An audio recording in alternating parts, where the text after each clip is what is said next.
This is, well, I'm extremely thrilled and happy to be here tonight to this OJ tribute.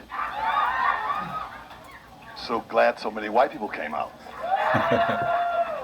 Paul Mooney, y'all. It's too funny. The only mistake OJ made, he made two mistakes. He didn't recycle the black dollar. He did. He ordered that white limousine service that said, we don't know it's a gorilla, it's a shadow, we don't know what it is. If he'd have recycled that black dollar and just ordered Jackson limousine, he'd have had an airtight alibi. Them niggas would have got there late.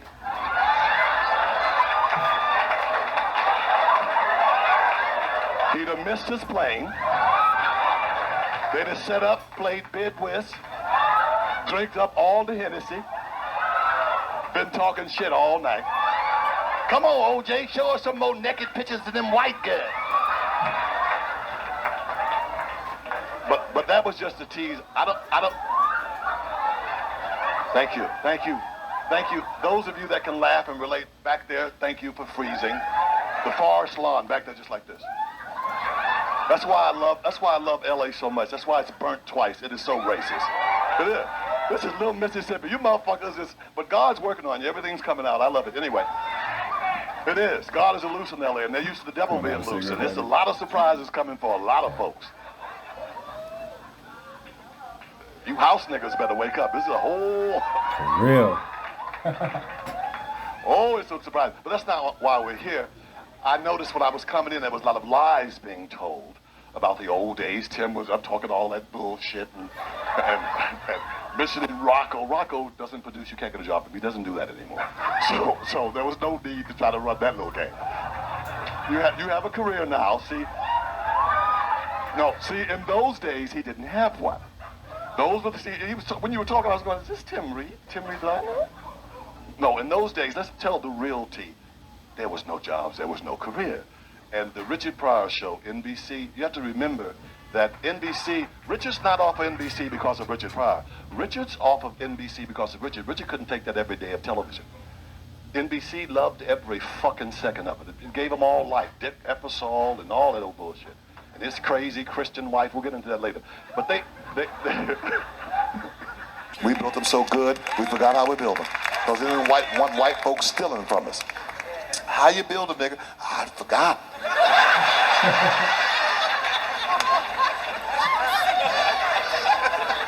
Let's play about 2 minutes more, y'all. Cleopatra to be white so bad. They tell so many lies. Elizabeth Taylor, Cleopatra, that woman wasn't white. Oh, she was part Greek. You may have Greek blood in you. That don't make you fucking white. You're crazy. Because of what she did, that's why. If she'd have been a white woman, look, Cleopatra was black. If she'd been a white woman, that was during the white times. Look, the Romans, give them the credit. They ruled the world for 3,000 years. It took them 300 years for Rome to fall. Give credit where credit is due. And they were freaks. They ruled it in miniskirts. Give it up to them. And they were white. We give it up. But Cleopatra was black. It's in my goddamn shoe. Egypt's on the coast of Africa. It is not some small village in Sweden. Making up shit. They always stop that bullshit. Don't want us to have no credit. That bitch was black. All them cornrows and that makeup and that nigger gold and them big titties and that little waist, that big ass nigger ass. That bitch was built like a brick shit. That she wore them out. She went up into Rome. They'd never seen nothing like that. That black and that goddamn pretty. She seduced Rome. She entered Rome with all that shit. She seduced them. She was an arrogant black bitch. Shit. Caesar was like 90 or something, 10 minutes older than goddamn dirt.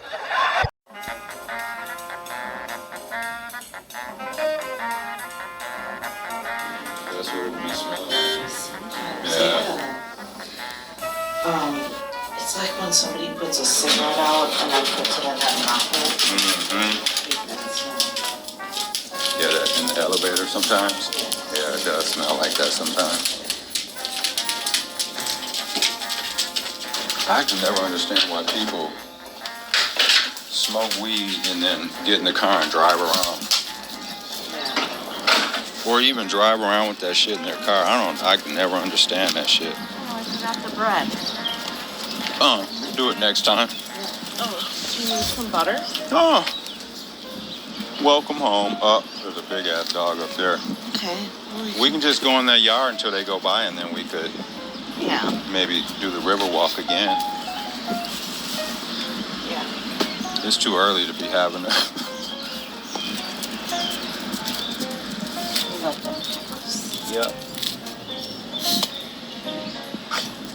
It's chilly, but it feels good. Yeah, yeah. It's like refreshing, like almost like you needed to like totally wake up. Yeah. Yeah, that cat sits like in the... There's two of them. I saw two cats sitting in that window one day. Oh, really? Yeah, because when I bring them out, I take them right there. And yeah, it was two cats. One was clearly bigger than the other one. Yeah. Yeah, because I was like, wait a second, that cat got big fast. Yep, there's two So of them. there's two, yeah. Yep. Like Marley, though, I don't think Marley, I don't think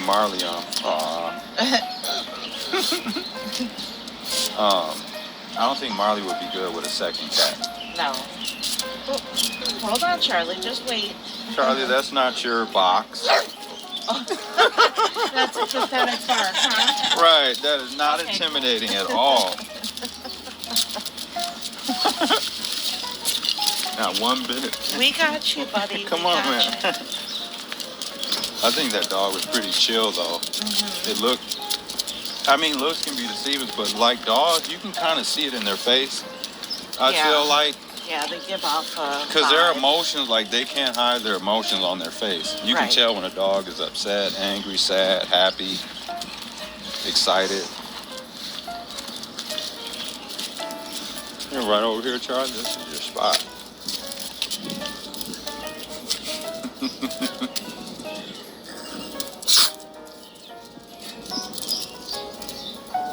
Yeah, those plants are starting to grow over there in that box. It's Cinco de Mayo, too.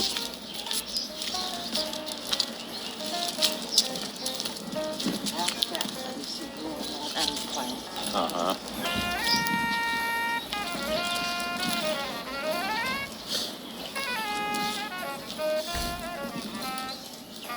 Who are you gonna play?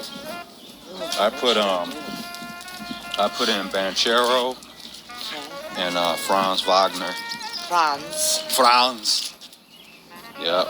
He's better than his brother. He's got a brother on the team too, Mo Wagner. Okay. Franz is clearly the better one. Mo is just like kind of rebounder, defensive kind of guy or whatever. I think they're German. Is Wagner German? Yes. Yeah, they're German. See, but here's the thing with them, right? Because Germany gets a rap for being like racist and shit. Yeah. They are. I mean, a lot of them. I ain't saying all of them for anyone in Germany. I'm saying, but, clearly, they've done some horrific damage to people throughout the years. And they have just the stigma of, like... Of just being tortured, right, And not all of them are like that. We just know that from every person. History, yeah.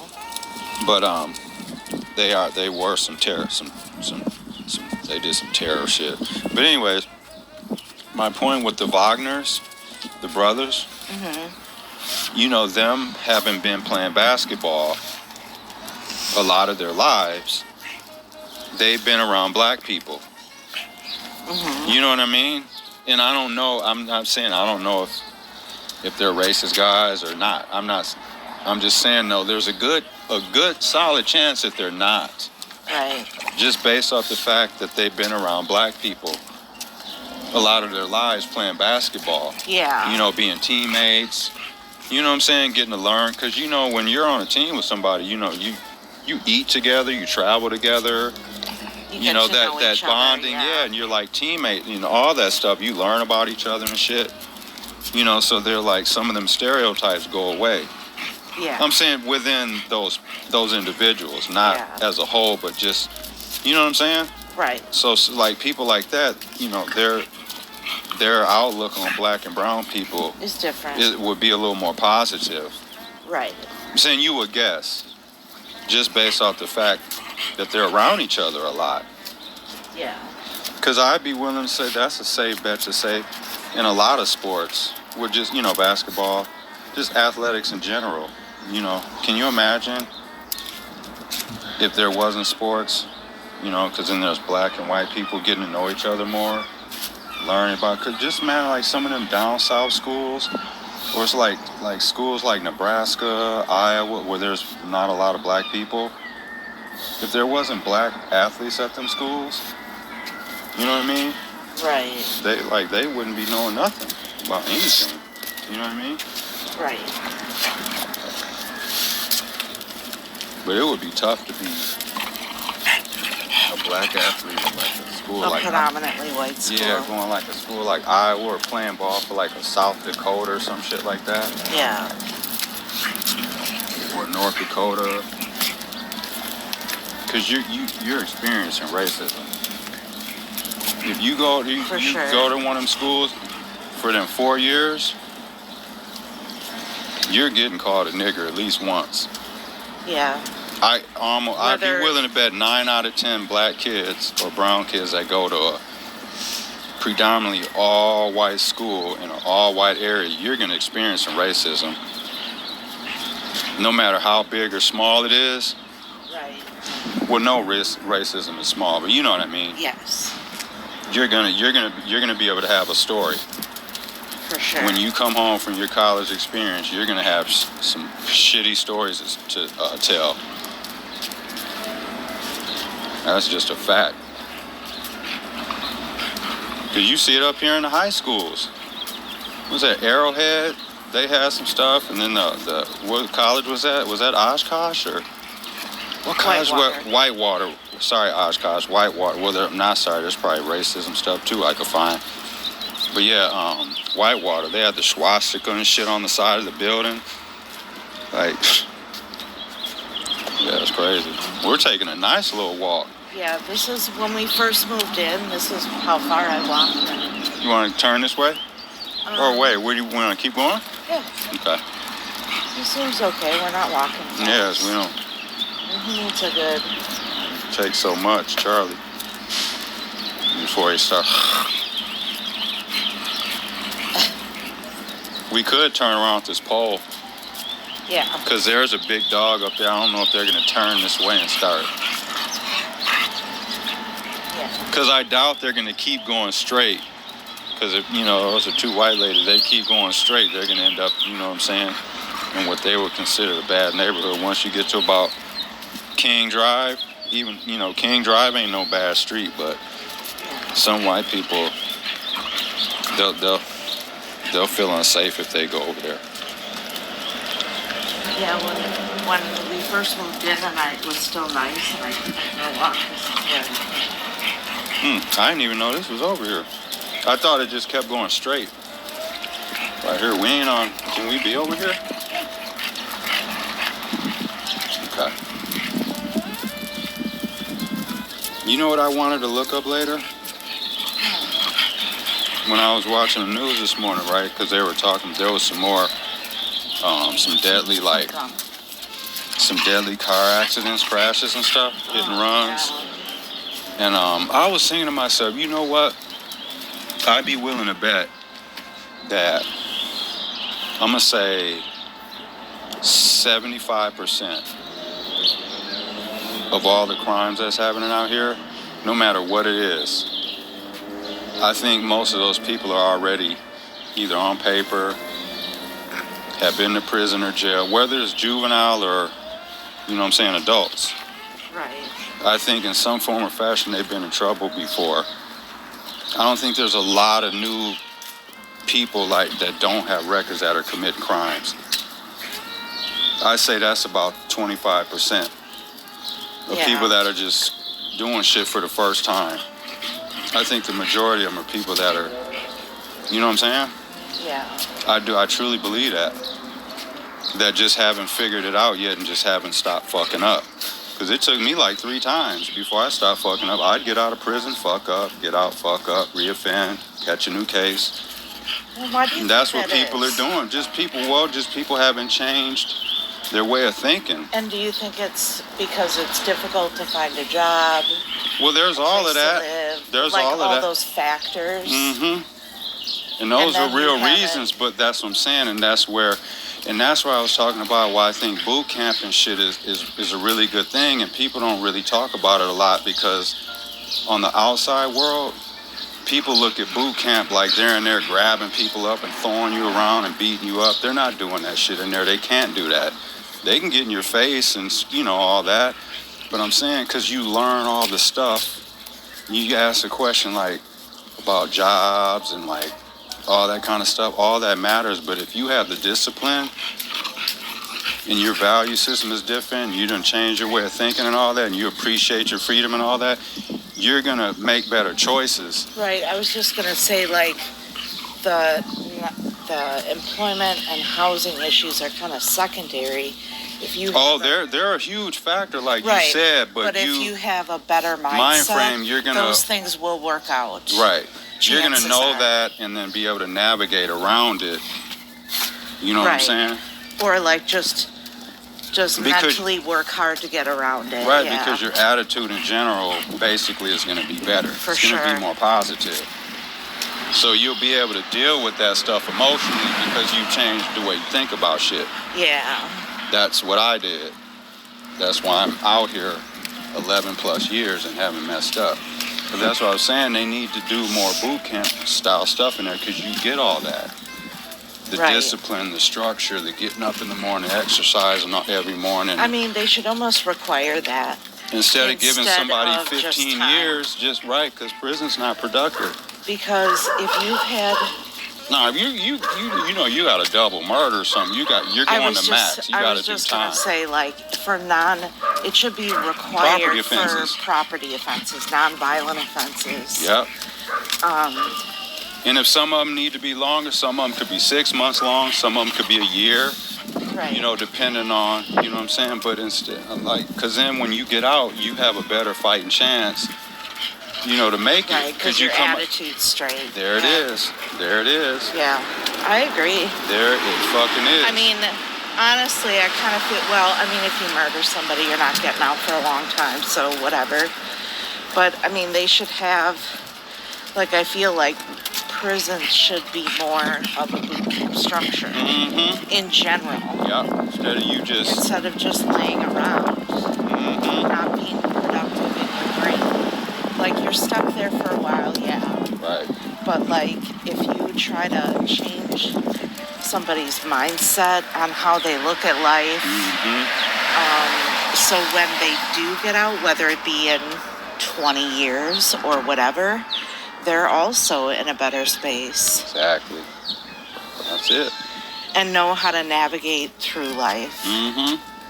Come on. Yeah, because all that stuff matters, like we're talking about. Housing, the job, like all that matters. Because you've seen there's jobs I missed out on because of my record, and I haven't done anything in years. Right. You know what I'm saying? But like it's you got to have a positive attitude. Like you can't be like, oh, well, I went and filled out 2 applications. No one called me back. Well, you got to go fill out 10. Call them back. And also, like, I do know, geez, it's 7:30 in the morning. Right, there's some white people driving through here. But if you, like, if the state worked with companies more on job, like, hiring practices. Yep. Like when you get out, connect with certain businesses and stuff. Right. Like here are the 100 businesses that work with the state, and they won't turn you down for your record. Right. They might turn you down for your experience, but they won't. They are accepting. How many jobs though do white people get out here where they ain't got no damn experience, and then they just move? You know what I'm saying? Yeah. They just bounce from job to job, and their friends and coworkers just teach them on the fly and shit, and they learn. I know plenty of people that don't got degrees for shit, and some of the types of jobs they have because of people they know. Yeah. Their relative done hooked them up with a job. I was telling you when I was in prison, I seen guards be a nurse one day and then be a CO a week later. Right. Like, damn. Or they're a social worker and then all of a sudden they're a captain. Like, how'd you do that? But yeah, like if they partnered with more companies. Yeah. And, you know, because you did say that there's that program where they do get a tax credit or whatever. Yeah, they got Omar and them got at Carnivore. They got like, I know it was like over $1,000 to hire me. Right. Because I had I had a form. It was like a little some paperwork I took in there. That shit was crazy. So, but if they partnered with more companies to do that, yeah, then you wouldn't have unemployed felons or whatever, or just people getting out. Right. And you would maybe it would. Well, it would definitely lower. Oh, it would definitely. Yeah, it would help.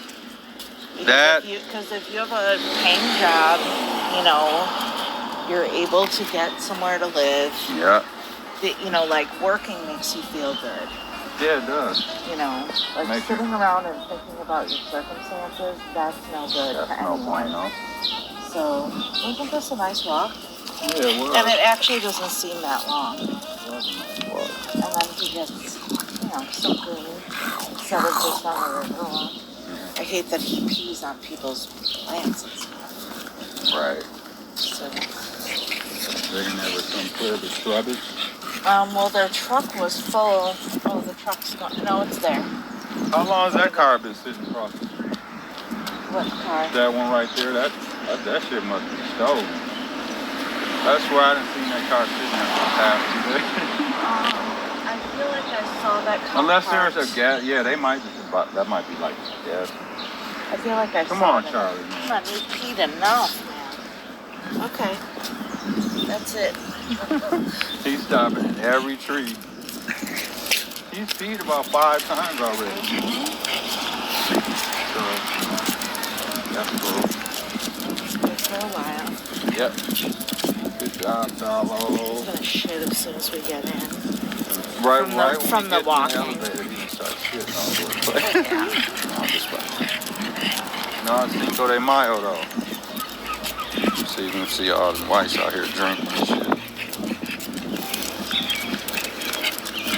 Black people, you know, we celebrate Cinco de Mayo too. For the most part, we understand what it means. Because even though it's some Mexican that don't like black people and there's some black people that don't like Mexicans, I feel for the most part we're on the same page. There's just some that just don't really understand history and need to just do some more research.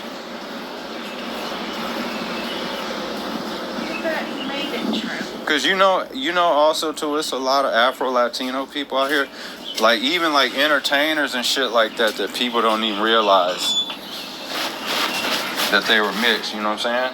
Yeah. You know who Mark Aguirre is?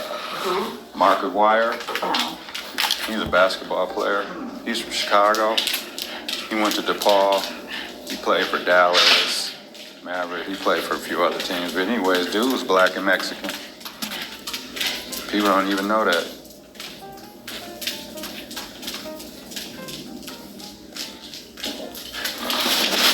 No fun fact.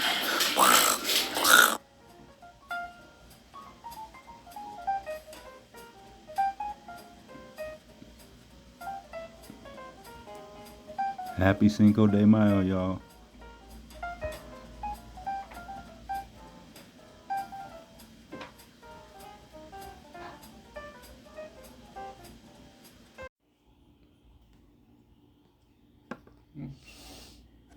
Okay. Thanks for listening to this Sunday second edition or second episode. Really appreciate it. Enjoy the day and enjoy this music.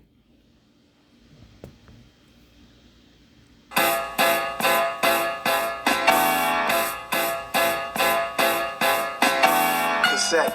I am from the Trinity, you rap. When I rhyme, you get the Holy Ghost. The gentleman is back. No need for a gangster, yeah, it's feminine to rap. These niggas sweet in the cinnamon, no venoms in they rap. Me, I'm like Kobe, and Obi-Wan Kenobi. I'm a Jedi with work ethic. I'm thinking that they know me. These young niggas too dumb, old niggas too mad. Ride a nigga wave up, makes you a do-rag. Did a bunch of gangster shit, wasn't in the game. What I call 12 MCs, a dozen niggas to flame, yeah. 24 bars, kill 2 dozen. Out of the loop when I'm back, what would you do, cousin? The answer is not a fucking thing. Sometimes you gotta tell a point, you're not a fucking king. You just a piece on the board that is getting moved. You ain't the boss if you work, gotta get approved.